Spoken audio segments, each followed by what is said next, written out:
Perspective, hosted by Eagle Land. All things Colorado ranches from the owner's perspective. Good morning and welcome to the Owner's Perspective. I am Joey Burns, the owner of Eagle Land Brokerage, and this is our podcast where we present Colorado's finest ranch properties and discuss issues related to farming and ranching in western Colorado. Our focus is to explore this fantastic lifestyle through the owner's perspective. Today, I have a very special guest, Mr. Alan Distel. Alan is the general manager of the Cimarron Ditch and Canal Company and the Bostwick Park Conservancy District. Alan is also the president of the Cimarron Watershed Group, a 501c3 established to receive grants to preserve and enhance the beautiful Cimarron of Colorado. Welcome, Alan. Thank you, Joey. Very good to have you. I've known Alan for a long time, so it's good to have him. He is our very first guest on the Owner's Perspective, so it's great to have you, Alan. Okay. Thank you, Joey. I'll give you a little bit of history of my history in the Uncompahgre Valley. My grandparents came in to Colorado and settled on Bostwick Park in the early 1900s, just after the irrigation water was established on the Bostwick Park Mesa. They raised potatoes and wheat and shipped the potatoes and the wheat on the railroad at the foot of Bostwick Park at the small town that was called Lejeune. It sits right off of Highway 50. And they came in from Kansas when they first came to Colorado, and they kept headed west until they got to Montrose. And my great-great-grandfather thought that the Bostwick Park area would be a good place to raise his family. So that's where they settled down. They never did own any land up on Bostwick Park. They always used leased land.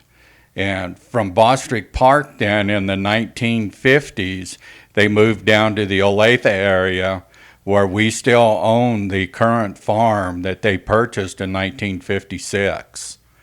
Yeah. Well, you've seen lots of changes in Montrose in the last number of years, haven't you?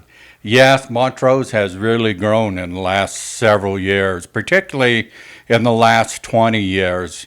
Previous to that, it had some growth, but the growth was real small and not very fast. But the last 20 years, why, it's just exploded. I think that old airport and just this scenic beauty of Montrose has just kind of taken off, and it's pretty good. It gets under your skin pretty quick. Yeah. Yes, that's true, Joey. I've had several people that tell me that the reason they move into the Montrose area is because it's so adjacent to year-round activities. In the summertime, they can fish and camp and hike.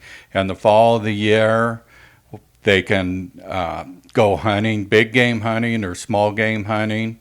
Colorado, particularly western Colorado, has a large acreage of national forest and BLM land, which allows them access to the forest. We have a large area that is actually wilderness for the real active people that like to go out and hike. And there they can actually get away from all of civilization when they go into those wilderness areas. Yeah, that's neat. No, that's why we all moved here, and it's great that we can live this lifestyle and live in western Colorado.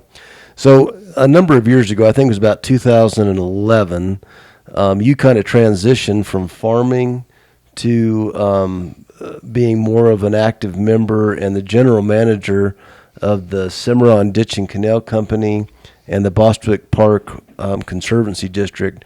Why don't you give me a little bit of insight to what that entails? Yes, in 2011, the president of the Cimarron Canal and Reservoir Company and the Bostwick Park Water Conservancy District retired, and I was the vice president of the board of directors. So the rest of the directors told me to go ahead and run the organization and to make it, improve it, which I think I've done a fairly good job of improving the both the canal company and the district.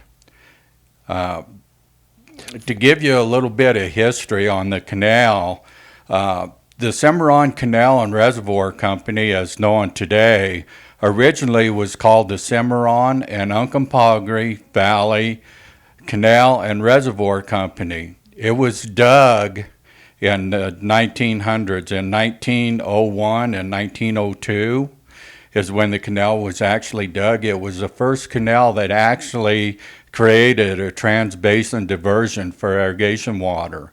The irrigation water at that time irrigated very few acres up in the Cimarron area.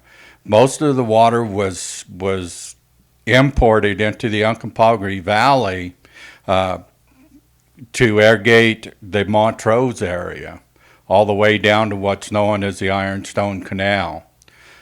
That was the intent of the canal, was to actually irrigate the Uncompahgre Valley and not Bostwick Park. After the Gunnison Tunnel was built, the water was no longer needed down in the Uncompahgre Valley.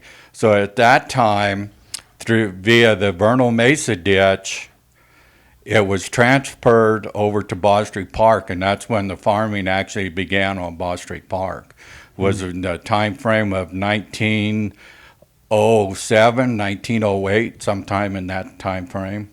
That's amazing. I don't think folks realize that water was imported into this valley through these ditch systems, and I believe that original Cimarron ditch was like an 1899 water right, wasn't it? The original beginning of the Cimarron Canal was actually the surveying of it. The idea happened in 1898. The survey was completed in 1899. The canal was put under construction then in 1900s. And kind of an amazing fact, water was put in the canal October of 1902. The canal broke in April of 1903. Somebody stole half of the dynamite out of the dynamite shack at the head gate and blew the head gate out of the river. You're kidding. So, that's a pretty short history of it. They repaired the canal and kept the water flowing anyway. That's funny. Well, somebody would actually steal water, blow up a head gate. Well, yeah, we aren't sure what the reason is. We can't find out who blew it up or why they blew it up, but they definitely did. Well, they say, Alan, that, whiskey's for drinking and water's for fighting. So I guess that's true. It started early. That's funny. Well, so this water district that is the Bostwick Park Conservancy District and Cimarron Ditch and Canal, it originates in one of the most beautiful areas, I believe, in the state of Colorado. So if you head east out of Montrose, about 20 miles is the beginning of the Cimarron Valley, and that Cimarron Valley then turns south. And this valley we've done a tremendous amount of work in, but it's about 25 miles long and a little over 5 miles wide. But it's this beautiful valley, and at the headwaters, there's the three forks of the Cimarron that then feed into the Cimarron River. But this valley is just incredibly scenic. This is where John Wayne filmed part of True Grit, was back up in here, and to me, it's one of the most beautiful places in Colorado, and just very close proximity to the town of Montrose. And so a lot of people recreate up here, and I believe you mentioned to me earlier, Alan, that like it was 1966 or 67 when the Silverjack Reservoir was started, and that reservoir is basically a storage facility for the Cimarron Canal, which is fed through the Bostwick Park Conservancy District, or I guess administrated. But I think that's when it was established, wasn't it? Yes, construction began on it in 1966. It was actually conceived in about 1955, 56, when they were working on the Aspinall units. And the Silverjack Reservoir is actually one of the Aspinall unit reservoirs. or what they call the Colorado River Storage Project. It's actually one of the reservoirs that was built under that bill. They started doing the environmental impact statements and the feasibility studies in 1956. That lasted for 10 years. And while they were doing that study, the Bostwick Park Water Conservancy District was established. It is a quasi-state agency and operates as a state government agency. The rules for operation are governed by the state statute for conservancy districts. The directors for the organization are actually by application and appointment by the judge. The Bostwick Park Water Conservancy District was then formed, and they began construction on the reservoir in 1966, completed construction in 1971, filled the reservoir for the first time in 1972, and delivered the first water in 1973. Mm-hmm. When they did this project down on Bostwick Park, there was a lot of fertile land that laid on the west side of the Bostwick Park area. So they actually put in a siphon going all the way from the east side of Bostwick Park to the west side, put in an irrigation lateral, and they deemed all that land as full service land. That land gets 100% of its water from the Silverjack Reservoir. The rest of the acreage, then the water was put out by petition. The farmers had to petition for how much water they wanted, to a maximum of 4.9 acre feet of water per acre. And that's what gives the Bostwick Park area the late season irrigation water. Previous to that, the Cimarron Canal and Reservoir water normally will be out of water by the 4th of July. So that's what that reservoir did, is it just gave it a full season. So now you have a full season of irrigation water. I think from the general public, they hear about ranchers and the cattlemen and they use these systems, but what they find is when they go up to Silverjack Reservoir, they got a canoe and a fishing pole, because it is the recreational hub, I think, or one of the main recreational points out of Montrose. And I have family that comes from Arizona all the way up just to fish at Silverjack. I mean, it's a beautiful, beautiful area. So, yes, it is. The visitor number days has really increased in the last 10 years up at Silverjack up there. And as Joey said, it's a nice, quiet place. They can go anywhere from Silverjack Reservoir, which sets at about between 8,800 and 8,900 feet in elevation. They can go all the way up, and within 5 miles of Silverjack Reservoir, there is actually 3 14,000-foot peaks that set in the wilderness area. If they're real ambitious, they could actually start at Silverjack Reservoir and hike all the way to Silverton. You know, you're sounding like a pretty good salesman. We might have to put a different hat on you, You know, one of the things I was thinking about, Alan, is, you and I have been friends, but you become friends because you work with somebody. So my company had, under Land Information Systems, had mapped back in 2010 and 2011 the entire canal system and all the assets within the Cimarron Ditch and Canal. And so we put together quite a detailed, documentation of what the system had. And from that, what the real subject we want to talk about today is more on the, I got to look at my notes, the Cimarron Watershed Group, which you're the president of. The Watershed, and I'm actually a board member on that, but why don't you give me a little bit of insight, Alan, to the Cimarron Watershed Group? Okay. The Cimarron Watershed Group began its formulation in 2020 with a grant that the Bostwick Park Water Conservancy District received from the Bureau of Reclamation to enhance the watershed and to make its longevity and improve all of the water systems within the watershed.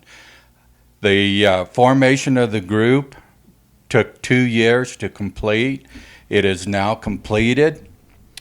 And as Joey said, it's a 501c3 organization, and it's fully functionable on its own, with the Cimarron Canal and Reservoir Company and the Bostwick Park Water Conservancy District being among their memberships.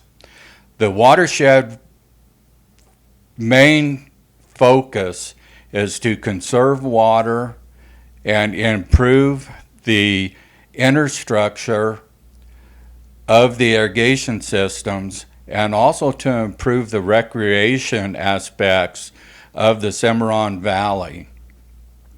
At the current time, there's fishing in Silverjack Reservoir, and a short hike. It's between 1/2 and 3/4 of a mile. You can hike to what's known as Fish Lakes number 2 Reservoir. Sits on the Forest Service.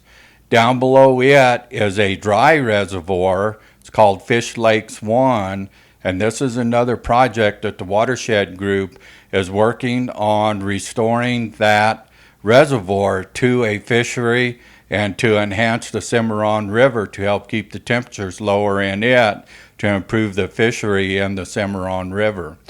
All of these projects that we do are to conserve water and to conserve the natural beauty of the area. Yeah.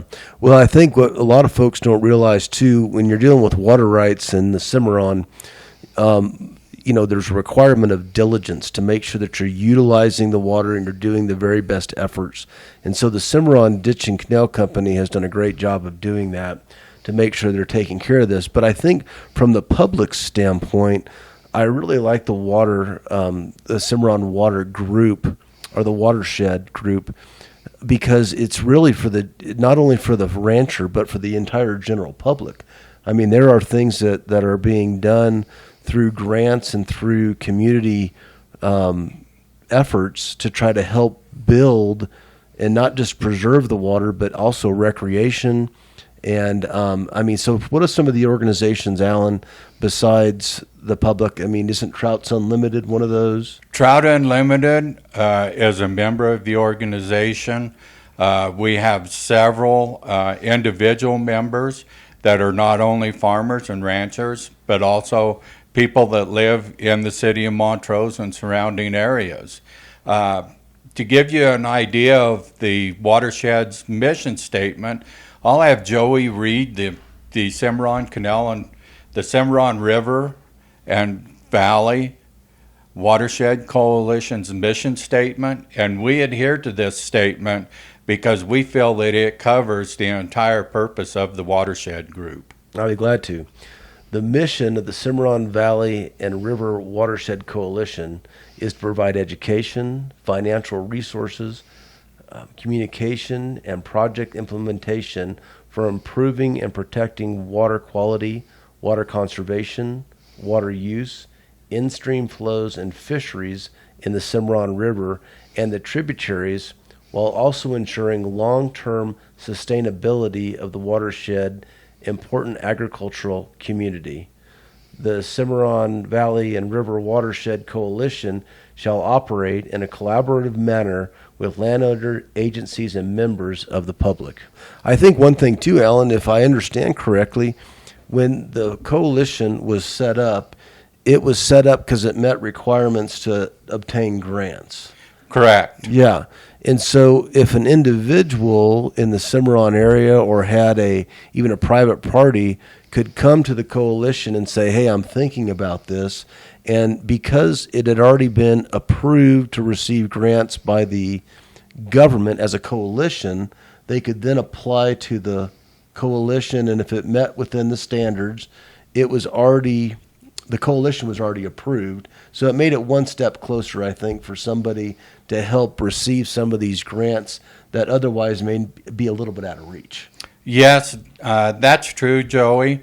At the current time, we're working on one such project, And just to look on that project from the outside without getting in, you would say that it's just an irrigation project to divert water out of Blue Creek into the east side of the Little Cimarron Valley.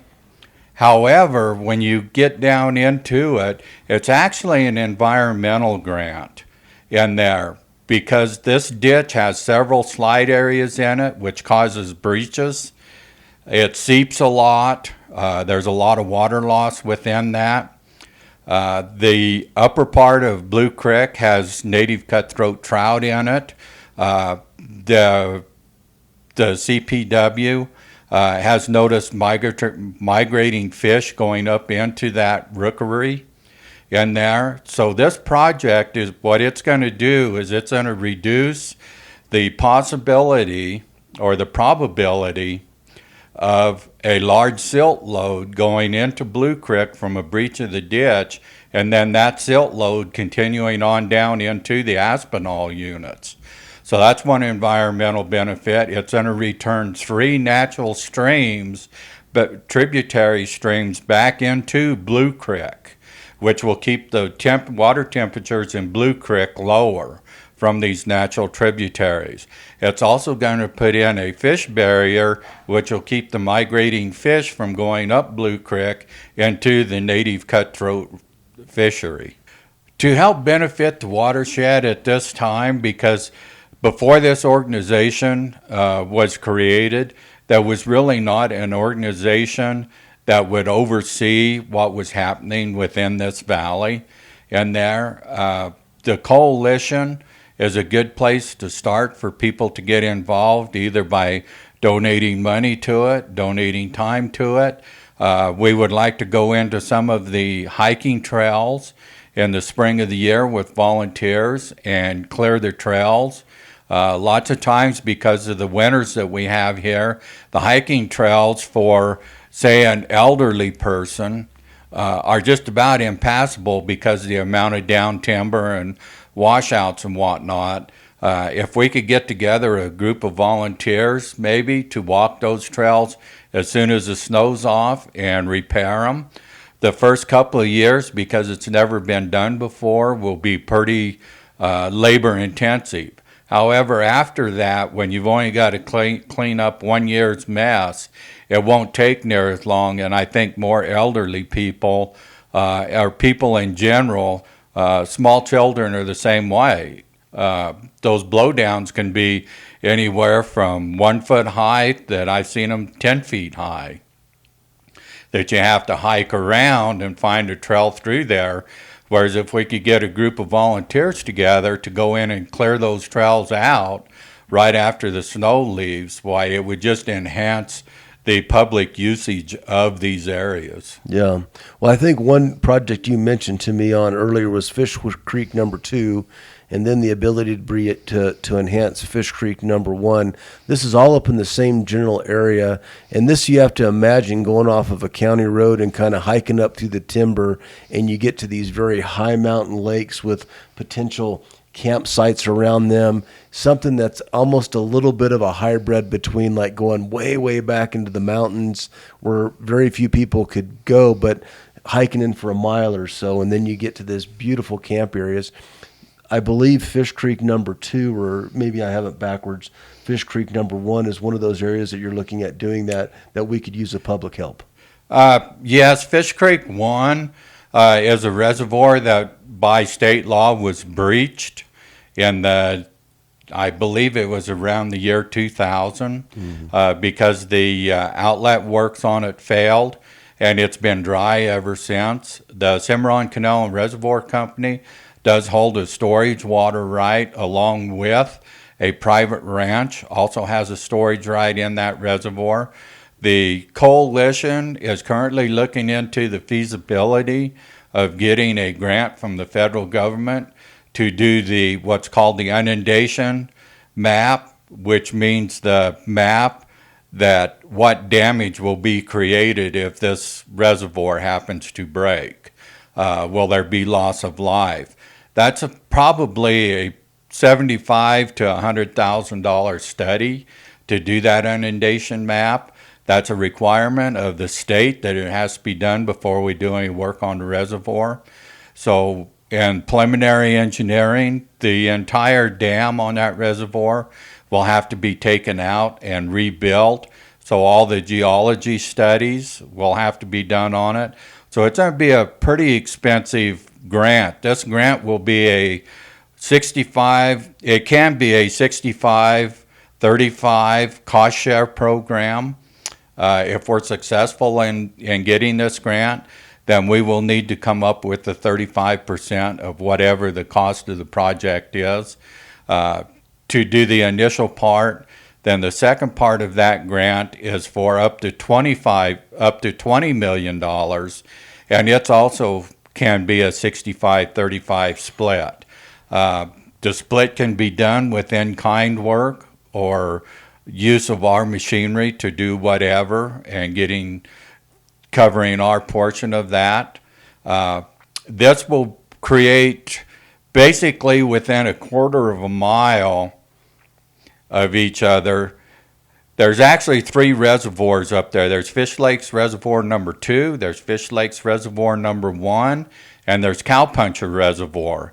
Those 3 high mountain lakes set within a half a mile of each other. So a person could, within I would say a half hour's hike, because it's less than a mile from the county road, and a campground. The Forest Service has a campground right there also, where the trailhead takes off.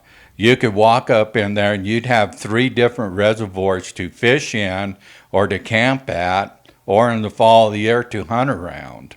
Yeah, that's neat. Well, I think that would be a huge benefit to the community of Montrose and just the community of the state as far as a new recreational area. And there's a device with the Cimarron Watershed that is overlooking these things or identifying ways to enhance the Cimarron Valley and anything that has to do with water. So Alan's the man to talk to if you have an interest in being involved in the watershed.